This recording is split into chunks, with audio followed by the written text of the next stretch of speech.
اللہ کے رسول صلی اللہ علیہ وسلم کے زمانے میں جب عید کی ایام قریب آنے لگے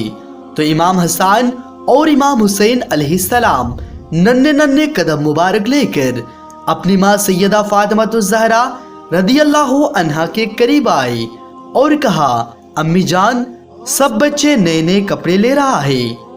کیا ہم عید پر نئے کپڑے نہیں پہنیں گے؟ جیسے کہ امام علی علیہ السلام اور فاطمہ الزہرا سلام اللہ علیہا سب کچھ اللہ تعالیٰ کی راہ میں تقسیم کر دیتے تھے اور خود کے پاس کچھ نہیں رکھتے تھے،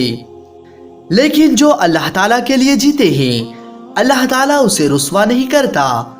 جب امام حسن اور امام حسین علیہ السلام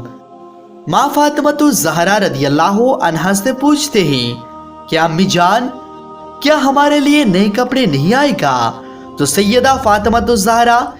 اپنے دونوں شہزادوں کو فرماتے ہیں، اے میرے پیارے شہزادوں، صبر کرو، تمہارے کپڑے تمہارے درزی لے کر آ رہا ہے۔ تو حضرت جبریل علیہ السلام اللہ تعالیٰ کے حکم سے امام حسن اور امام حسین علیہ السلام کے لیے کپڑے لے کر ماں فاطمہ الزہرا رضی اللہ عنہا کے گھر تشریف لائے۔ پھر جب جنت کے لباس امام حسن اور امام حسین علیہ السلام کو ملے تو بڑے شہزادے امام حسن علیہ السلام نے کہا، ماں، مجھے سبز رنگ پسند ہے، اور چھوٹے شہزادے امام حسین علیہ السلام نے کہا، ماں، مجھے لال رنگ پسند ہے۔ تو خاتون جنت حضرت فاطمہ الزہرا رضی اللہ عنہا نے کہا، اپنے درزی کو کہو وہ تمہارے پسند کے رنگ لے کر آئے گا۔ تو دونوں جنت کے سردار اپنے اپنے پسند حضرت جبریل امین کو کہتے ہیں اور حضرت جبریل علیہ السلام جاتے ہیں اور امام حسن اور امام حسین کے پسند کے کپڑے اور پسند کے رنگ لے کر آتے ہیں۔ جنت کے ہرے کپڑے امام حسن علیہ السلام کو دیتے ہیں اور جنت کے لال کپڑے امام حسین علیہ السلام کو دیتے ہیں۔ رات گزری اور سورج طلوع ہوتی ہے، دونوں شہزادے اپنے اپنے جنتی لباس پہن کر نماز ادا کرنے کے لیے جاتے ہیں، اور نماز پڑھنے کے بعد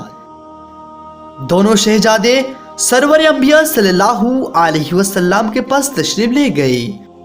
اور اپنے نانا جان سے گلے مل کر عید کی مبارکباد پیش کرتے ہیں اور فرماتے ہیں کہ نانا جان، سب بچے اپنے اپنے سواریوں میں گھوم رہے ہیں، ہمارے پاس کوئی سواری نہیں ہے۔ تو اللہ کے رسول صلی اللہ علیہ وسلم نے فرمایا، حسن و حسین، تم میرے کندھوں پر سوار ہو جاؤ، میں تمہاری سواری بنتا ہوں۔ اللہ کے رسول صلی اللہ علیہ وسلم نے اپنے دونوں نواسوں کو، جنت کے سردار امام حسن اور امام حسین کو اپنے کندھے پر سوار کیا اور مدینہ شریف کی گلیوں میں گھومنے لگے۔ لوگ دیکھنے لگے اور نظریں جھکا کر سبحان اللہ کہنے لگے۔ اللہ کے رسول نے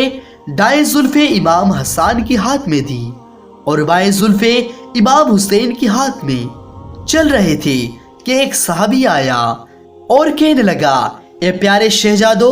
تمہاری سواری تو کتنی پیاری ہے، کتنی عظیم ہے۔ تو اللہ کے رسول صلی اللہ علیہ وسلم نے فرمایا، صرف اے نہ کہو کہ امام حسن و حسین کی سواری پیاری ہے، عظیم ہے، تم یہ بھی تو دیکھو کہ سواری پہ جو سوار ہوئے ہیں وہ کتنی پیاری ہے، کتنی عظیم ہے۔ سبحان اللہ۔